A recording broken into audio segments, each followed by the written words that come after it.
Welcome back to The Explainer. Today, we're diving headfirst into one of the most wondrously weird toy crazes of the entire 1980s.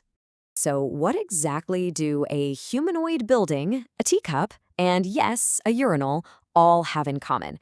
I know, it sounds like the setup to a really bizarre, surreal joke, right? But I promise you, the answer is very real and deeply embedded in pop culture history. Well, let's just get right into it, because the answer is that these utterly bizarre concepts were actually mass-produced, rubbery pink action figures that basically took over toy boxes everywhere. I mean, just think about it. You've got Tea-Pack Man with an actual teacup for a head, and the infamous Benke Man, who is quite literally a urinal with arms and legs.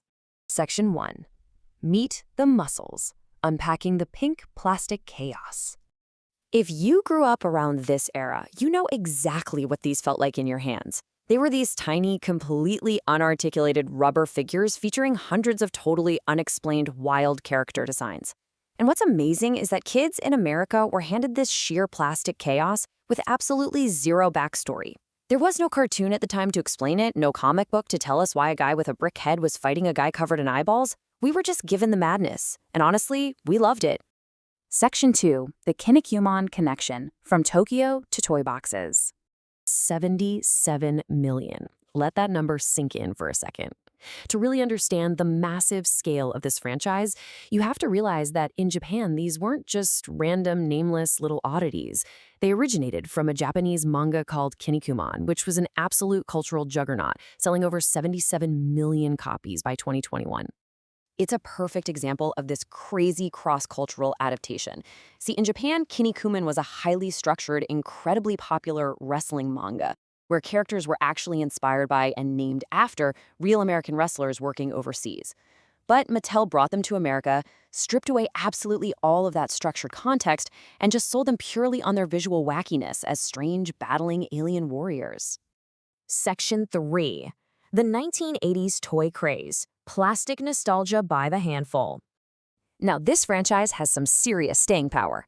Mattel unleashed the original M.U.S.C.L.E line in the US back in 1985, but it didn't end there. Band Presto released Kinnikuman soft vinyl figures in 1999, and then Bandai launched the Ultimate M.U.S.C.L.E line in 2002. For this explainer, though, we're focusing heavily on that monumental 1985 drop. If you wanted to build an army fast in 1985, Mattel completely had you covered.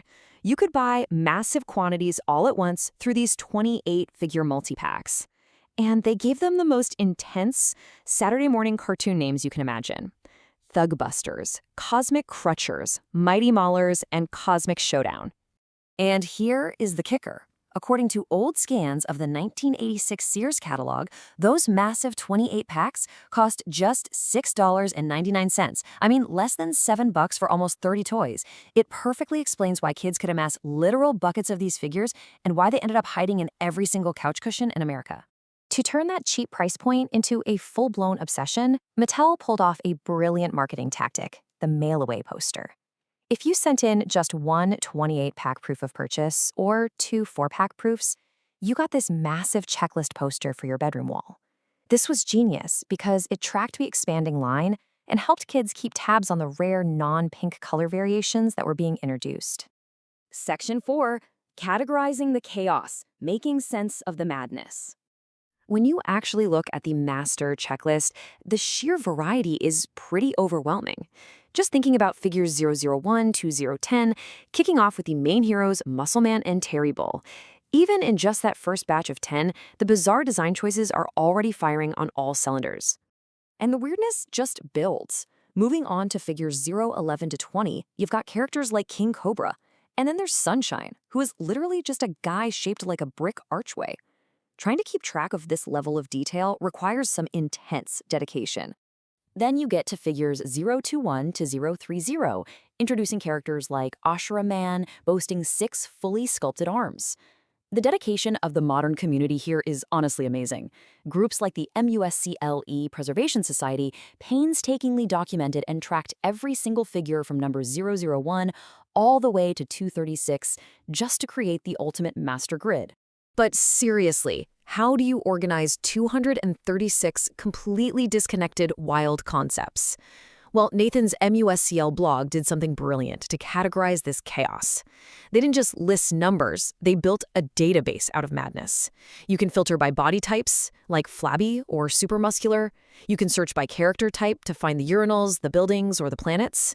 They took a totally random assortment of weird toys and turned it into a highly organized, searchable forensic archive.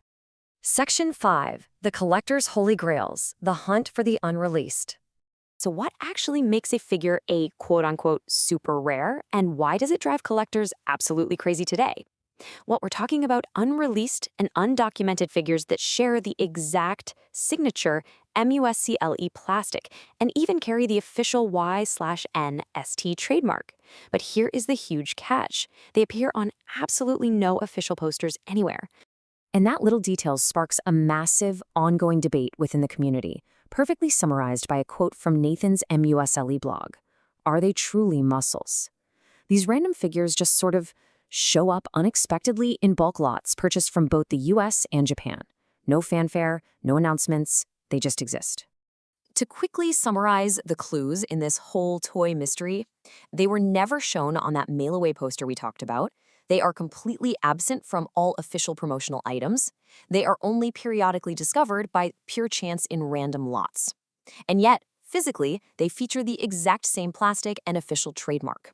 It is fascinating how a cheap, mass-produced 80s toy line evolved into a serious modern-day forensic hunt.